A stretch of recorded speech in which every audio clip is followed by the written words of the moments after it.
Simula nga po nang makapasok ang Phoenix Suns sa NBA Finals taong 2021, hindi na nga sila nagkaroon pa ng magandang kampanya.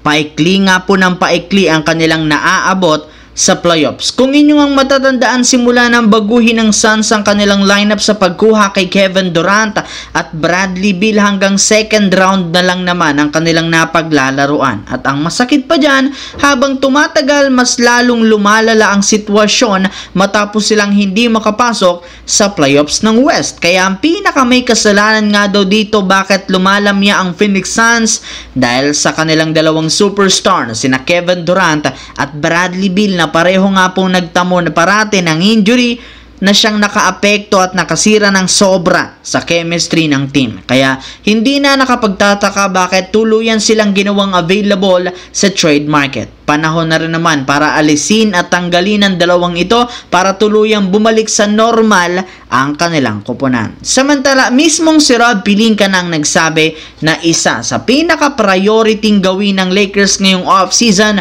ang pagkuha ng bagong sentro. Kaya hindi na nakapagtataka bakit puro mga big man ang nakadikit ngayon sa kanilang team. Kagaya ng napag-usapan, isa sa mga pinaka-target dito ay si Nic Claxton mula sa Brooklyn Nets. Pero kung akala nyo magiging madali lamang ang paggawa ng ganitong klaseng trade, dyan nga kayo nagkakamali dahil since isa ito sa pinakamagaling na sentro na available ngayon, kakailanganin nga nila ditong magtanggal ng ilan sa mga key player. Kaya kung sakaling mabigo ang Lakers na makuha si Claxton sa Nets sa trade ngayong off-season, wala ibang choice kundi pumirma ng bagong sentro na available at magiging backup center nila kagaya ni Steven Adams na isang ganap na free agent, kaya may pagkakataon ng Lakers na kunin ito. Subalit kung sakaling magkaroon sila ng oportunidad na pareho itong kunin, hindi sila magdadalawang isip na makipag-trade sa Brooklyn Nets at i-recruit naman si Steven Adams papunta sa Lakers. Sa kabilang banda, alam naman nga ninyo na karamihan sa mga fans naniniwala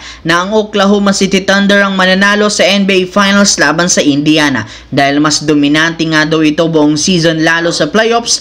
Sila ang yamado habang ang Pacers dehado. Kahit man marami ang napatunayan ng Indiana Pacers, nananatili silang underdog na isa na namang serye ng kanilang paglalaruan. Pero mismong si Tyrese Haliburton ang nagsabi sa media, hindi siya nagulat matapos sabihin ng mga analyst na ang Oklahoma City Thunder ang mananalo at magkakampyon. Simula nga nito, sa una pa lang expected niya nang wala sa kanilang pipili. Pero wala rin naman ditong problema dahil umpisa pa lang alam na nila na mangyayari ito. Sanay na rin naman sila sa walang analyst na pumipili sa kanilang team. Kaya gagamitin ito bilang motibasyon para manalo sa kanilang serye at ipakita kung gaano kalakas at kakomportable at ka-competitive ngayon ang Indiana Pacers.